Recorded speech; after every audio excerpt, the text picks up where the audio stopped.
हुदहुद पक्षी खूप सुंदर दिसतो आणि डोक्यावर असलेल्या मुकुटामुळे लोकांना आकर्षित करतो। हुदहुद या पक्षाचे पंख फुलपाखरांसारखे असतात। हुदहुदला इंग्रजीत हुप्पो म्हणतात। हा पक्षी हुप्पोपो हुप्पोपो असा आवाज काढतो, म्हणून याला हुप्पो म्हणतात। हुदहुद हा पक्षी इस्रायलचा राष्ट्रीय पक्षी आहे। हुदहुद पक्षाच्या सुमारे 7 प्रजाती जगात आढळतात। हुदहुद पक्षी आशिया, युरोप आणि आफ्रिका खंडात आढळतो। भारतातही हा पक्षी सहज आढळतो। हुदहुदच्या मुख्य प्रजातींमध्ये आफ्रिकन हुदहुद, युरेशियन हुदहुद आणि मादागास्कर हुदहुद यांचा समावेश होतो। हुदहुद पक्षी जेव्हा उत्तेजित होतो तेव्हाच याचा मुकुट उघडतो। हा पक्षी सूर्यप्रकाश देखील घेतो, ज्याला आपण सूर्यस्नान म्हणतो। हुदहुद पक्षाचे वैशिष्ट्य म्हणजे त्याच्या डोक्यावरील पिसांचा तुकडा। ज्याप्रमाणे कोंबड्याला शिखा असते त्याचप्रमाणे हुदहुदच्या डोक्यावर मुकुट असतो। हुदहुद पक्षाची चोच काळी व वक्र असते। शेपटी पिवळसर तपकिरी रंगाची असते। या शेपटीवर काळी पट्टी असते। पाठ व पंखांवर काळ्या पांढऱ्या रंगाचे पट्टे असतात।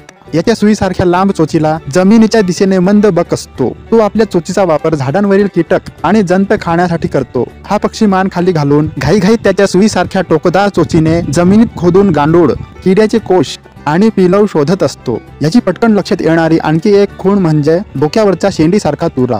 दचकला का हा सरकण तुरा फिसकारतो। हुदहुद पक्षाचा आकार मैनासारखा असतो। हुदहुद पक्षाला बहुतेक खेड्यात राहायला आवडते। हे पक्षी उडण्याआधी थोडे धावत असल्याचेही आढळून आले आहेत। हुदहुद पक्षाला बहुतांशी एकटे राहणे आवडते, परंतु अनेक वेळा हा पक्षी जोडप्यासोबतही दिसतो। या पक्षाचे वजन सुमारे 50 ग्रॅम आणि त्याचा आकार सुमारे 30 सेंटीमीटर आहे। नर हुदहुद आणि मादी हुदहुद एकसारखे दिसतात। हुदहुद पक्षी बहुतेक लहान कीटक, झुरडे, नाकतोडे, टोळ, मुंग्या आणि सरपटणारे प्राणी आपल्या अन्नात घेतात। विशेषतः हा पक्षी शेतीला नुकसानकारक किडे खातो, म्हणून हा पक्षी शेतकऱ्याचा मित्र आहे। हे पक्षी नदी, ओढे आणि तळ्याच्या अवतीभोवती एकटे किंवा जोडीने वावरतात। हुदहुद पक्षी एप्रिल आणि फेब्रुवारी मध्ये घरटी बनवताना आढळतात। ते झाडांच्या पोकळीत घरटी बनवताना आढळतात। हुदहुद हा पक्षी शांत स्वभावाचा असला तरी घरट्याला त्रास झाला की तो आक्रमक होतो। नर आणि मादी हुदहुद जवळजवळ समान आहेत। हुदहुद पक्षाची मादी आपल्या घरट्यात सुमारे 4 ते 6 अंडी घालते। अंडी धारण करण्याचे काम मादी आणि नर दोघेही करतात। सुमारे 15 दिवसांत मुले बाहेर पडतात।